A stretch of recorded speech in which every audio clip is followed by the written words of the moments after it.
Can you really make $100 in a single day just by selling things you make out of wood? I get this question all the time.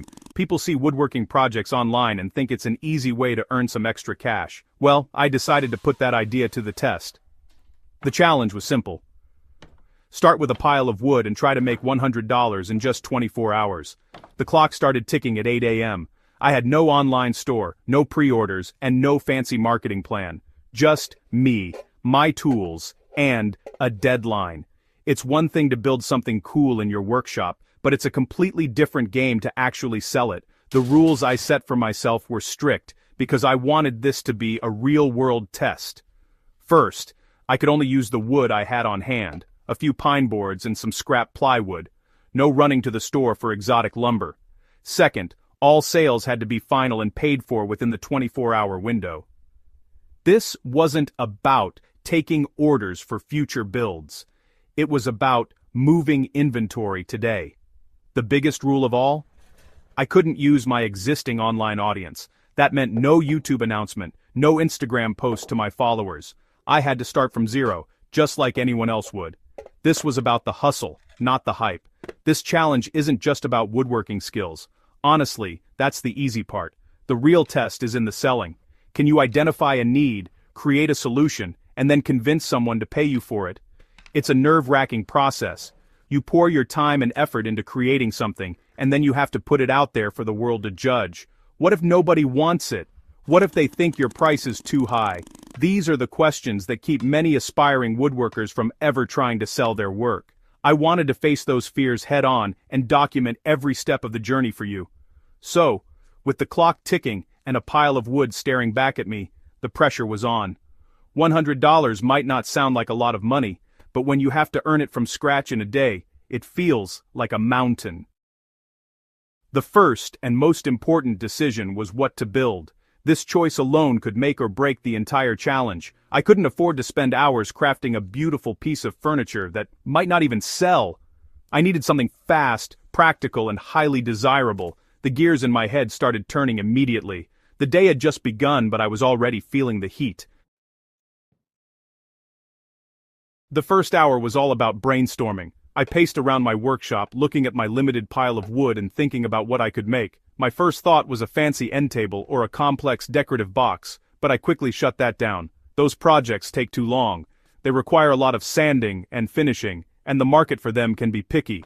For this challenge, fast and simple were my guiding principles. I needed a product that I could make in batches, something that didn't require a ton of intricate cuts or complicated joinery. The goal wasn't to build a masterpiece, it was to make money. I started thinking about what people actually need, what problems can be solved with a simple piece of wood. I thought about phone stands, but the market is flooded with them. I considered simple picture frames, but the profit margin felt too low. Then, my eyes landed on a potted plant sitting on my windowsill. That was it. People love plants, and with spring in the air, everyone is looking for ways to display them. A simple modern plant stand. It was perfect. They are quick to build, require minimal material, and have a high perceived value. Plus, I could make a few different sizes to appeal to more buyers. The design had to be incredibly simple. I grabbed a notepad and sketched out a basic cross-halved joint design. 2 pieces of wood, one slotting into the other, to form an X base. A small circular top could be cut from the plywood I had. This design was brilliant for a few reasons. First, it could be assembled and disassembled easily, which makes it attractive for shipping or pickup. Second, it used very little wood, meaning my material costs were almost zero. I could probably get 4 or 5 stands out of the boards I had.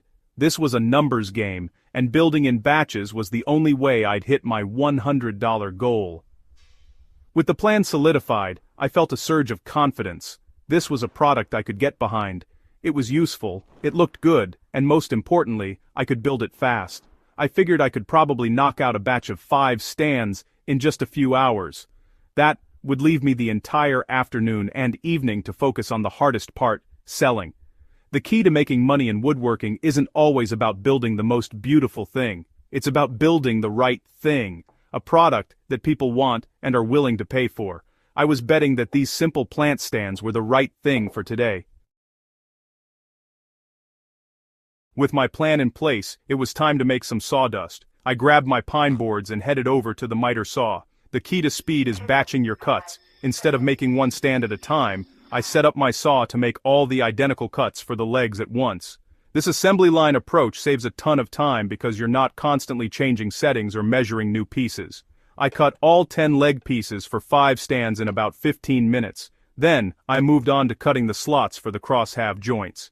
Precision was important here, but speed was the priority. I used my table saw with a dado stack to make quick, clean cuts. Next up were the circular tops. This is where my scrap plywood came in handy. I used a simple circle cutting jig on my bandsaw to quickly cut out 5 identical tops. They weren't perfect, but they were close enough. Remember, the goal here is good enough, not heirloom quality. A little bit of sanding would clean up any rough edges. Sanding is usually the most time-consuming part of any woodworking project, and it's where many people get bogged down. I decided to take a shortcut. I only sanded the parts that people would actually see and touch. The tops and the top edges of the legs. I used my random orbit sander with 120 grit paper, spending no more than 5 minutes on each stand. Assembly was the quickest part of the whole process. It was just a matter of applying some wood glue to the joints and clamping them together. While the glue on the bases dried, I moved on to finishing. Again, I had to be smart about this. A multi-coat varnish or oil finish would take days to cure. I didn't have days. I had hours. So I opted for a simple one-coat natural wax finish.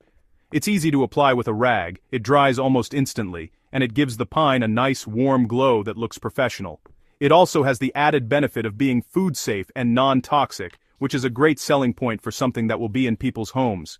Within 3 hours of starting, I had 5 completed plant stands. They were simple, they were sturdy, and they looked pretty darn good. I lined them up on my workbench and felt a sense of accomplishment. The manufacturing phase was complete. But I couldn't celebrate for long.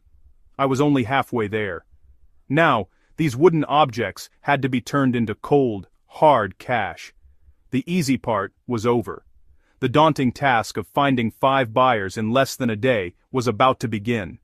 It was time to switch from being a woodworker to being a salesman. With 5 plant stands ready to go, I had to figure out how to sell them. Since my self-imposed rules banned me from using my existing online channels, I had to think like a complete beginner. Where does someone with no followers go to sell things locally?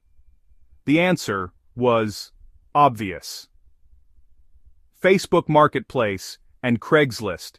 These platforms are designed for local, person-to-person sales and were the perfect fit for this challenge. But before I could list anything, I needed photos. And not just any photos. In the world of online sales, your pictures are everything. A bad photo can make a great product look like junk.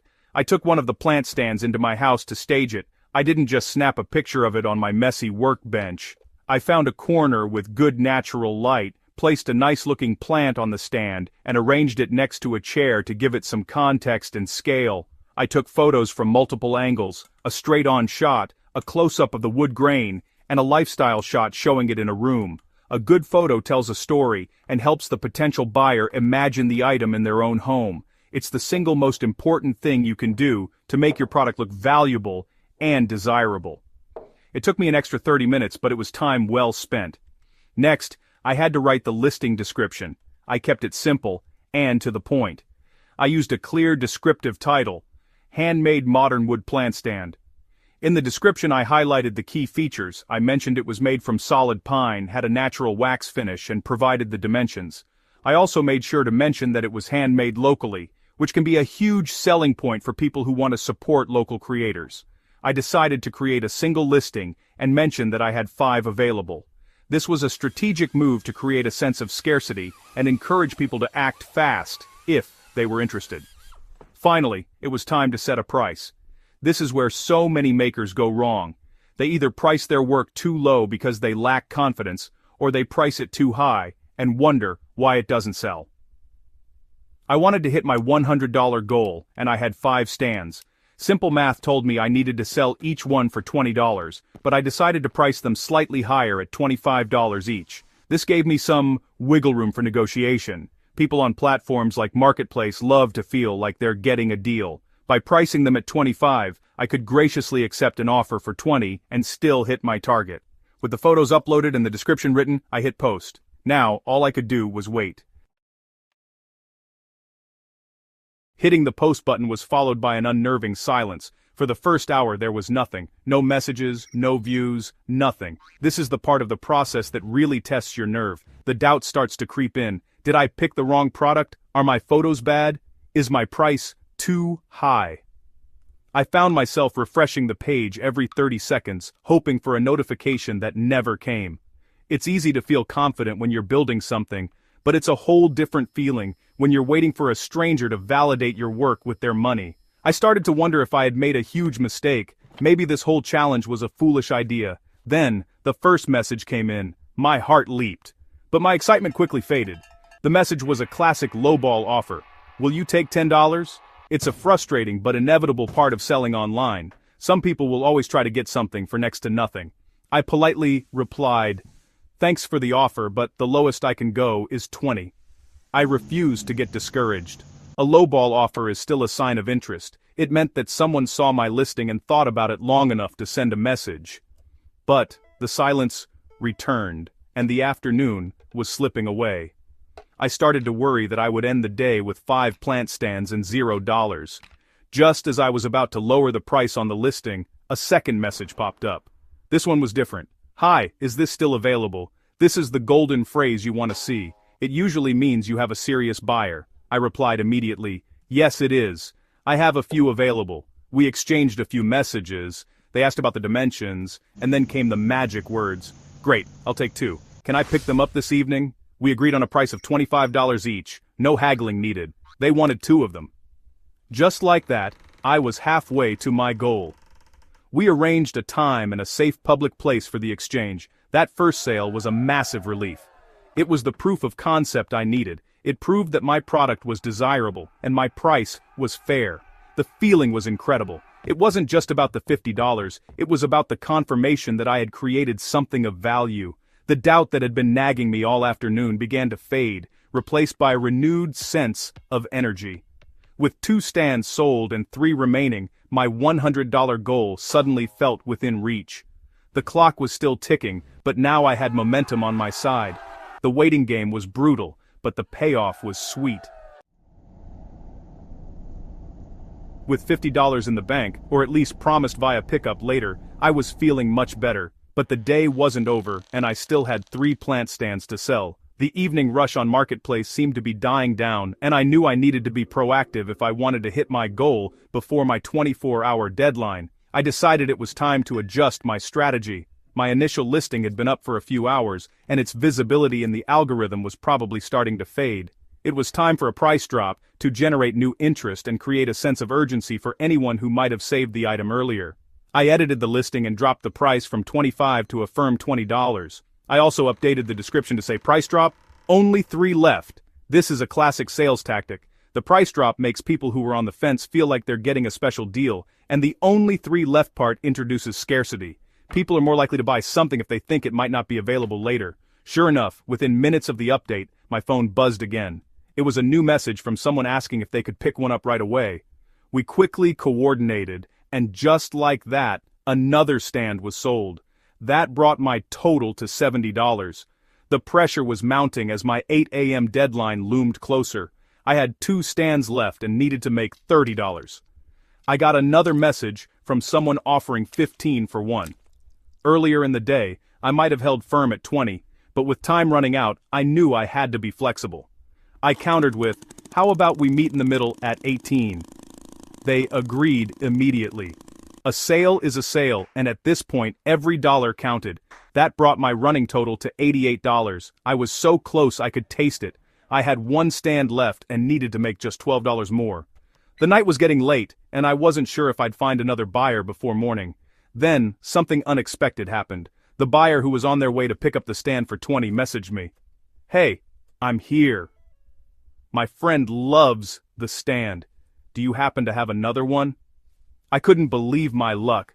I told them I had one last one and they could have it for the same price. They were thrilled. When we met, they handed me $40 in cash for the 2 stands. In that moment, I had officially surpassed my goal. The final tally was 5 plant stands sold, for a grand total of $108. I did it. With just a few hours to spare, I had successfully turned a pile of wood into over $100. So, what did I learn from this whirlwind 24-hour challenge? The biggest lesson was this: making money with woodworking is less about being the best woodworker and more about being a smart business person. I didn't build a masterpiece. I built a simple, practical product that solved a common problem. The plant stands worked because they were fast to build, had a low material cost, and appealed to a broad audience. Success wasn't found in complex joinery or a flawless finish. It was found in making the right product for the market, not just the best product I was capable of building. The sales process was just as important as the building process. Taking good, well-staged photos was non-negotiable. It made a simple pine stand look like a desirable piece of home decor. Writing a clear, concise description and being strategic with my pricing also made a huge difference. Starting at 25 gave me room to negotiate down to 20, which made buyers feel like they got a deal while still allowing me to hit my target number. And when things got slow, I wasn't afraid to drop the price and create urgency to close the final sales. Being flexible was key to hitting the goal within the time limit. Looking back, the moments of doubt and the frustration of waiting were the hardest parts. It's tough to put yourself out there and risk rejection. The lowball offers can be demoralizing if you let them get to you. But pushing through that uncertainty is what separates a hobbyist from someone who can actually make money. That first sale was the turning point, providing the validation I needed to keep going. It proved that there were real people out there willing to pay for what I had made. It's a powerful feeling, and it's what makes the whole stressful process worthwhile. Ultimately, this challenge confirmed what I've always believed to draw. You don't need a huge workshop or a massive online following to start making money with your craft. You just need a good idea, a solid plan, and the willingness to hustle. It's about finding that intersection of what you can build efficiently and what people actually want to buy. My $108 day wasn't easy, but it was absolutely possible. It makes me wonder what other simple products could work for a challenge like this. So now I want to ask you, if you had one day and a pile of wood, what would you build to make $100?